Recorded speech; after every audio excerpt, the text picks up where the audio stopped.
She offered them the fakest of smiles, her eyes narrowing on Dean momentarily before moving back to Jack. "What brings you to Vegas?" Jack asked, as if he didn't know. "You told me this was one of your nicer hotels. I thought it was past time for me to spend time in it." "My father owns the casinos, Heather, not me." All Heather saw was money. Didn't matter where it came from, so long as she could access it. She waved a hand in the air. "You're splitting straws again, Jack." "Hairs. Splitting hairs." She placed her fingers on his arm and squeezed. "You know how I dislike being corrected," she reminded him. "You know how I hated you always showing up where I didn't want you." And that was when they were dating. Jack had broken up with her mid-summer. It was now November.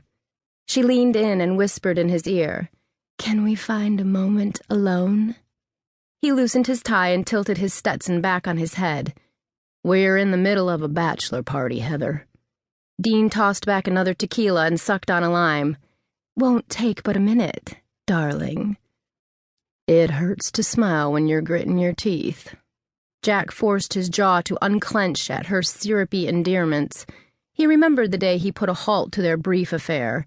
They were attending a fundraiser at the club in Houston, and Jack noticed a beautiful brunette across the room eyeing him. Heather had scolded him with her breathy voice. "Jack, dear, please try to keep your eyes on me when we're together. I don't care what you do, or who you might play with once we're married. But to be so obvious when we're standing next to each other, it's simply boorish, don't you think, darling?" Where Heather cooked up the idea she would ever be Mrs. Jack Morrison, he'd never know. But it was then Jack realized how superficial his arm candy was. In a way, he felt sorry for her. "Well?" Heather pulled him into the present with her question. Jack knew exactly how to get rid of her, for the last time. He nodded toward Tom. "Out front and 10?" Tom grinned. "We'll walk this one around, sober him up a little." Mike helped Dean to his feet while Jack motioned Heather toward the door. The two of them wiggled around the people hovering at the slot machines.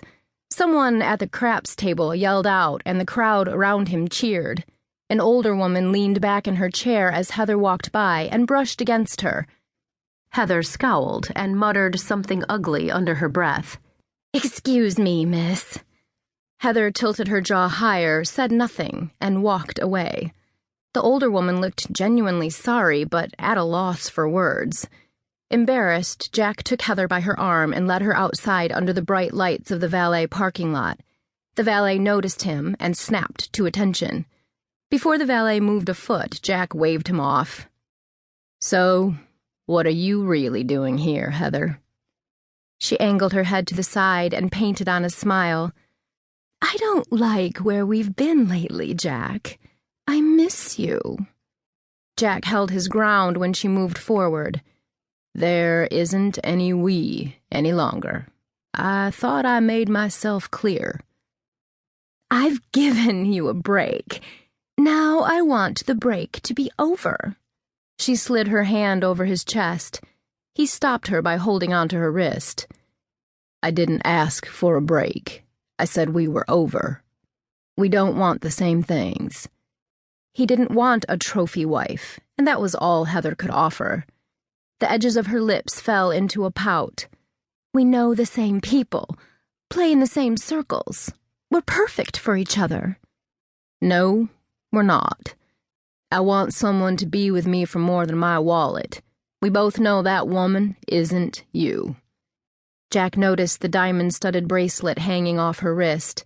They had been dating during her last birthday, and Jack had given it to her. He regretted the gift now. Heather's fake pout faded, and a spark of anger sparked in her eyes. "Every woman with you is going to be there for the money, Jack. I just happened to be honest about it." Her words stung, probably because they held some truth. It was hard to look past his father's billions and Jack's own millions. Still, the blonde in front of him had just made it clear she didn't care about him at all. Jack drew the line there. He waved to the senior valet, who quickly ran over. "Yes, Mr. Morrison? Can you bring my car around?"